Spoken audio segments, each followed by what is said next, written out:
Well, I couldn't wait. On Sundays, on the only day we had off because we were working 6 days a week. On Sundays, my wife would say, "Where are you going so early in the morning? You know, you have a day off." I said, "No, I got to ride the train." But they made me the engineer. And I take them around, you know, blow the whistle. It's something you can't get over. And riding the rods is a little hard, but you never forget it, I'll tell you. Especially if you can ride in a boxcar, you know. Anything else? Are you still the voice on SpongeBob? Are you still the voice there? Sure, the voice. Absolutely. Whenever you hear email!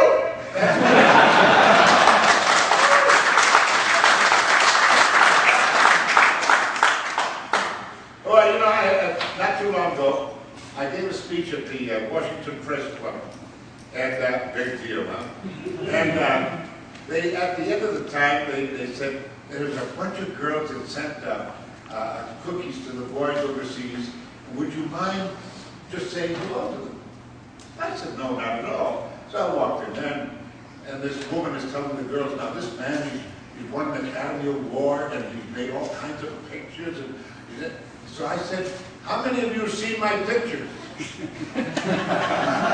Sue.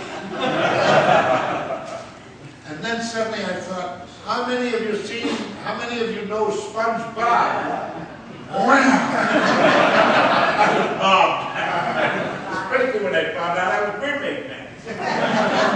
And you know, my buddy, Tim Conway does Barnacle Boy. That's right. Did you know that? There you go. Absolutely. Hey, listen, I grew up with the generations, you know? Yeah. And a lot of people haven't seen McHale's Neighbor, but thank goodness it's coming out on DVDs and everything. So, by that coming out, I'm getting more generations ahead. But for this present generation who've never seen McHale's Navy or not very many of my pictures, it's wonderful because the kids get to know me as, you know, Mermaid Man. You're quite a hero, too. So they tell me. You are. Yeah. What have you got a TV show for You're him? involved with the Blue Angels. Blue Angels.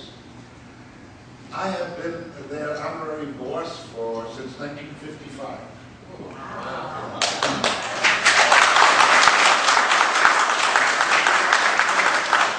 Sorry.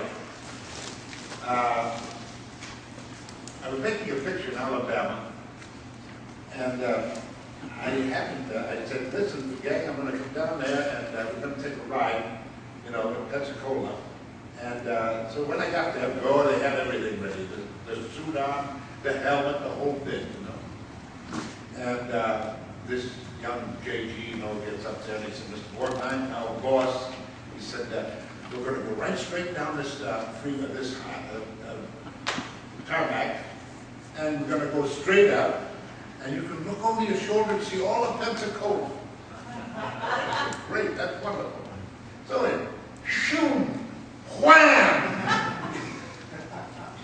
I think my head touched my behind. I couldn't see I couldn't turn my neck for a long time. And he said, did you see it? I said, oh, sure, yeah. And then we went along the Strand over there outside of Pensacola, and he radioed to one of the aircraft carriers who were making landings down there, practicing landings. And he said, listen, I got a VIP aboard. You know, he's an old-time Navy man himself and everything. Would you mind if we made a pass? And they said, who is it? And they told him. And said, okay, bring him by in about 10 minutes. So we're going along the Strand looking for these girls, you know. That's what he told me. I couldn't move my head. And he said, oh my goodness, there's one there now, sunbathing in the nude, you know. Sure. Anyway, 10 minutes later, they said, okay, thank you, pass. And we passed by this tremendous carrier, and they called all hands on deck.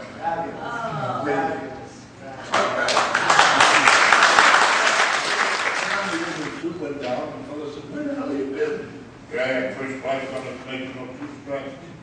I said, none of your damn business. Put up my hand. I said, oh, yes, I'll do it. Off we went.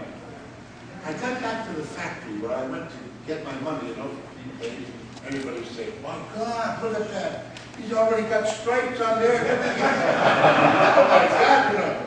And I met up with my old buddy who had been in the service with me on board the same ship. He was a yeoman. And as I'm coming out, he said, hey, you know, you rate shore duty. You've already got 6 years at sea. I said, shore duty? At the beginning of a war? You want me to put it for shore duty? Oh, absolutely. You got it coming to you.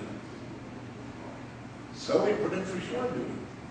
And they sent me, I had to report to the 1st Naval District in New York. And there they sent me to a ship called the USS Sylph.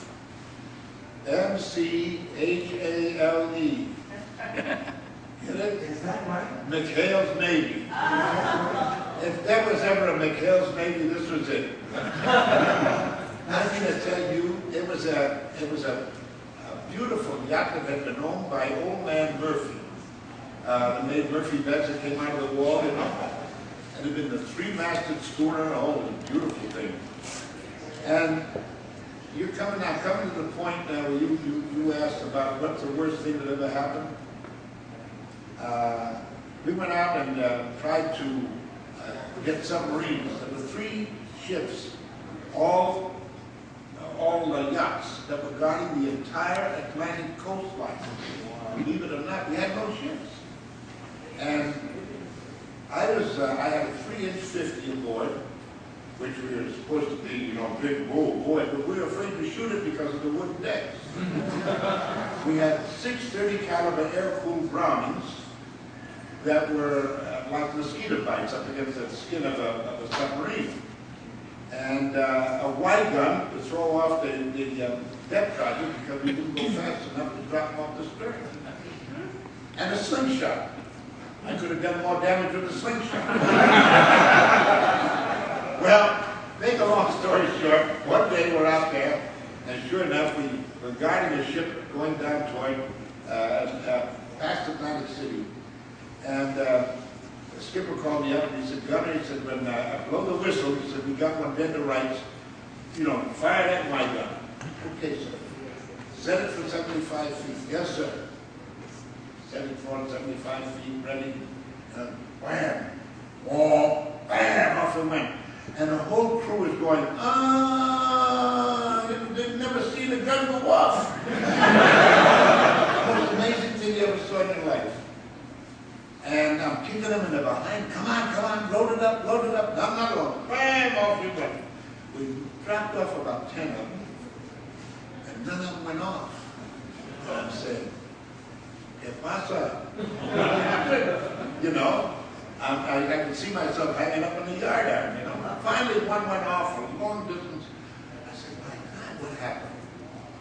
Well, we got back into port, and they started coming aboard to take off the rest of them. I said, wait a minute, you can't do that. I said, you got fulminated mercury, you know. And, he said, you got a chip and hammer gun? I said, yeah. Took a chip and hammer, knocked off this plate, and it said on it, manufactured in 1917. And that's when we went to war.